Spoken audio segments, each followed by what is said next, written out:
Jokan Educational Channel, as well as fans of Solve Math, fans of Kids Zone, fans of Jokan Ambassadors, Jokan Educational Services. Not forgetting fans of Jokan TV, I welcome you all to a special edition of Solve Math. Why am I saying it's a special edition? Because this particular edition is based on the questions coming from you, my fans. What I mean is this particular topic is based or was necessitated because of a question that a fan brought. What I'm trying to say is that this particular session or topic was necessitated by a question a fan brought to me, Jokan. Yes, we've tried to help that particular fan, and still more questions are coming from that particular topic. So today's session is on simultaneous equation using the elimination method. I would advise you, if you've not watched our previous edition, I would advise you to visit our various platforms. We are Jokan Educational Channel on YouTube or Jokan TV on YouTube. Just subscribe to our channel, and anytime we upload our videos instantaneously or instantly, you are hit with it. Or better still, you can visit Facebook, Jokan Educational Channel, we are there. Jokan TV, we are there. Kids Zone, we are there. Solve Math, we are also there. Jokan Educational Services, we are there. Or better still, Jokan Ambassadors, all these on Facebook. Quickly, let's move to the board. Yes, as I said, it's simultaneous equation. Now, in our previous edition, I did say that this is using the elimination method, right? And in using the elimination method, you have to follow simple steps. One is that you have to find a way to eliminate. If I say eliminate, to remove one of the variables. If I say variables, what I mean is either x or y. It could be a or b, or c or n. But in this context, our variables here are what? X and y. So you find a way to eliminate either x or y so that you can find the value of one variable. After that, it becomes easy for you to put in that value of the variable into any of the equations. Good, and you get the value of the other variable. Let's tackle this one. Please pay critical attention, as I always say. Good. I always want to write solution. Solution simply means how you solve it. So let's write our solution. Good, we have our solution over there. Let's label the first equation, equation 1. So let's write it.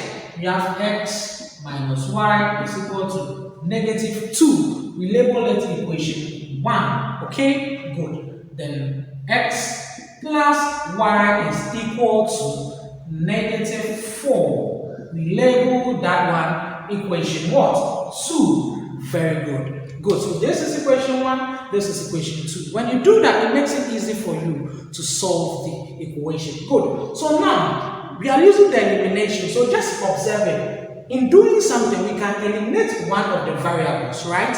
You can decide to subtract equation 1 from equation 2. Do you know that? Because when you do that, we can eliminate x, right? Good. X minus x will give us what? 0. So let's write that. Equation 2 minus 1. What it means is that we'll subtract what? 1 from 2. What it means is that x minus x. If you have x, you subtract x. X is the same as 1x minus another x is the same as 1x. So x minus x will give us 0. So we don't need to write a 0. So in this context, the x has been what? Eliminated. Good. We have y minus y. Please pay critical attention here.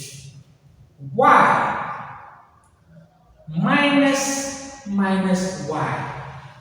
Remember, in integers, we said that anytime you have minus closer to each other, it turns into positive. Do you remember? If you don't, visit our various platforms and watch that. So this becomes y plus y.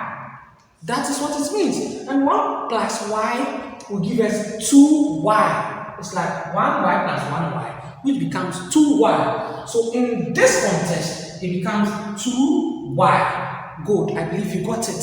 Fantastic. Good.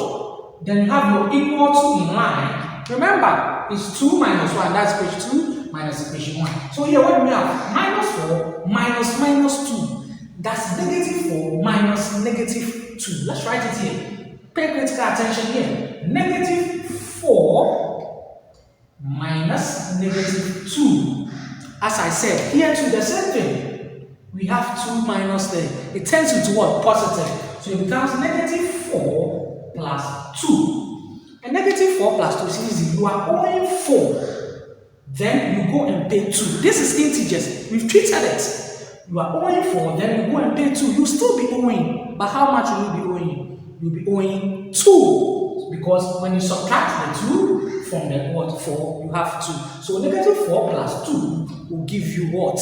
Will give you negative 2. You are owing 4, then you go and pay 2. You'll still be owing, but you're owing 2. Good. So you'll be negative 2. Take note, we are finding the value of y.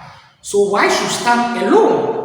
So here we have 2 attached to y. So any number that is attached to what we are looking for, divide through both sides by that number. So here is 2, which is close to the y. So we divide both sides of the equation by 2. So write it again. We have 2y is equal to negative 2. Then divide both sides by 2. That is positive 2. I hope you got it. This 2 will cancel this 2, right? Good. Now 2 will go into this how many times? 1. This will also cancel 1. Good. So you have y is equal to, pay critical attention, negative 1 over 1. Negative 1 over 1. Any number over 1 is the same as that number. I keep on saying that. It's so essential. So if you have negative 2 over 1, it's the same as negative 2. Negative 3 over 1 is the same as negative 3. So here, negative 1 over 1 is the same as what? Negative 1. So y will be equal to what? Negative 1. Easy as A, B, C, D. I hope you got it. Fantastic. We'll be going on a quick break. When we return, we'll find the value of y. Please, stay tuned.